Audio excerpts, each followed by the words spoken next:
Françoise Laborde, bonjour. Bonjour. Bienvenue au Buzz Média Merci. Orange Figaro.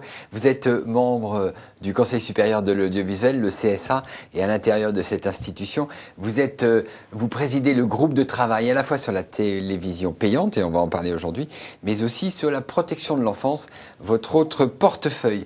Alors, pour parler de la télévision payante, je vais rappeler la date, c'était 14 décembre. Avant-hier, le CSA a attribué une fréquence de TNT payante à CFoot, chaîne de la Ligue de football professionnel, ce qui est quand même assez rare. La Ligue de football va devenir diffuseur. Qu'est-ce qui a motivé ce choix ?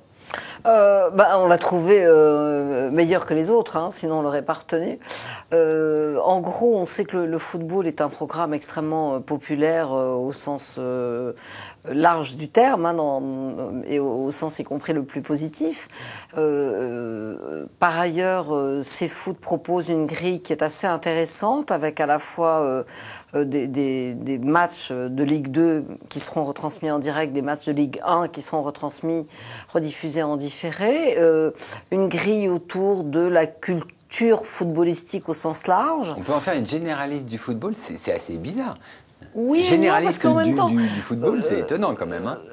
Oui, mais quand vous voyez le nombre, quand vous mettez à côté du côté purement professionnel, et vous voyez le nombre d'amateurs qui jouent au foot, le nombre de gamins qui sont passionnés par le foot, il y a là en effet un espace culturel au sens large qui est intéressant.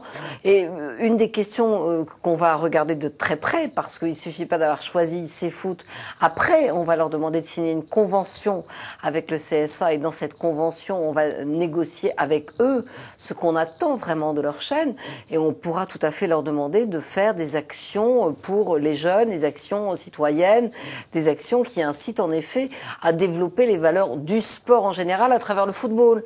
Parce que le football, c'est pas simplement des histoires de gros sous entre les stars du football. Alors ça, c'est côté contenu. Côté juridique, est-ce que vous ne pensez pas qu'il y a des risques de problèmes juridiques ? Parce que la Ligue de football professionnel est détentrice des droits, et les droits de la Ligue 1, et elle sera diffuseur. Est-ce que lors de l'appel d'offres sur les droits de la Ligue 1, il n'y a pas un risque juridique qu'elle soit à la fois juge et partie ?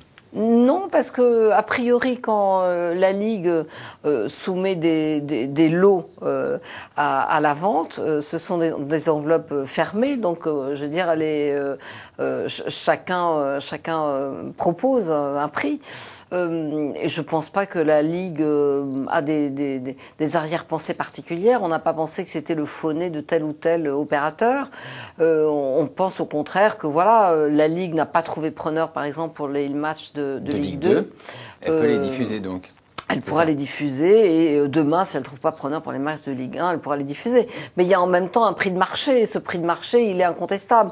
Donc j'imagine pas une seconde qu'une société comme la Ligue s'amuse à faire du bonneteau sur les prix pour avoir des avantages en tant que diffuseur. En plus, ils y gagneraient pas forcément.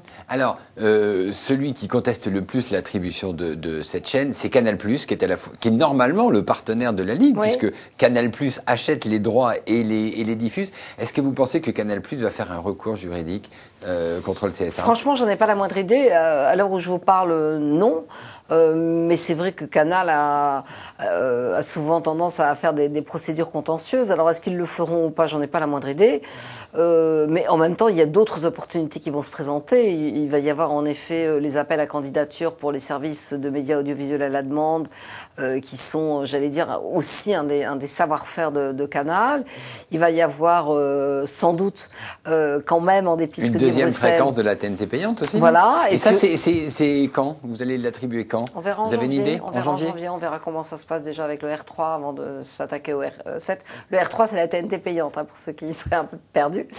Et puis, on va voir aussi ce qui se passe avec les canaux dits bonus, sur lesquels Bruxelles nous cherche un peu noise. Mais après tout, le CSA est là pour appliquer la loi française. Et la loi française nous demande d'appliquer ces canaux dits compensatoires. Donc, on va voir comment tout ça se présente. Alors, ce que vous dites à Canal, c'est qu'il va y avoir une deuxième chance, parce que Canal avait présenté sa chaîne, qui était Canal+ Family. Donc vous lui dites, il y a d'autres appels à candidature et vous avez une autre chance. C'est-à-dire qu'on est aujourd'hui dans un moment où en effet le paysage audiovisuel évolue extrêmement vite.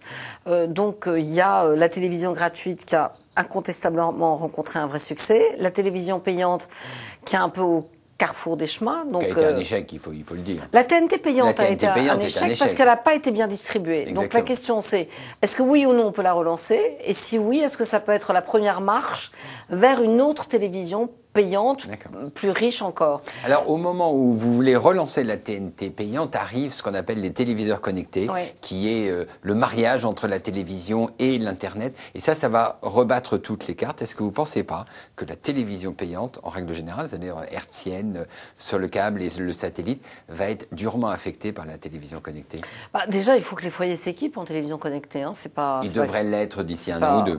Oui, mais enfin, c'est pas gratuit non plus. Et puis, on peut imaginer que quand on aura une télévision connectée, on va appuyer sur le bouton marche, on aura une arborescence et on pourra choisir entre tel et tel programme. Mais je suis pas sûre que ce sera complètement incompatible.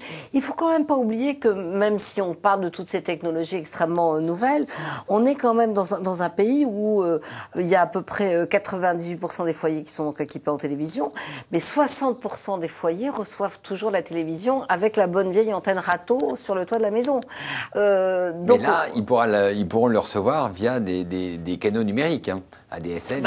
Oui, ils pourront les recevoir via des canaux numériques, mais il faut savoir que il y a aussi énormément de foyers qui sont abonnés à des fournisseurs d'accès Internet, mais qui n'activent pas forcément leur côté télévision. Donc vous n'avez pas peur? Donc non, c'est pas qu'on n'ait pas peur, c'est qu'on est aujourd'hui dans une incertitude totale. On peut pas dire oui, tout le monde va se jeter sur la télévision connectée ou oui, tout le monde demain va se jeter sur l'ADSL pour recevoir la télévision. En fait, on se rend compte que les Français, ils sont assez attachés à la télévision familiale, domestique, au milieu du salon, avec l'antenne râteau sur le toit. Bon, ça prendra un peu de temps à changer, je pense. Françoise Laborde, je vous remercie et nous nous retrouvons demain avec un nouvel invité. Merci. Bonne journée.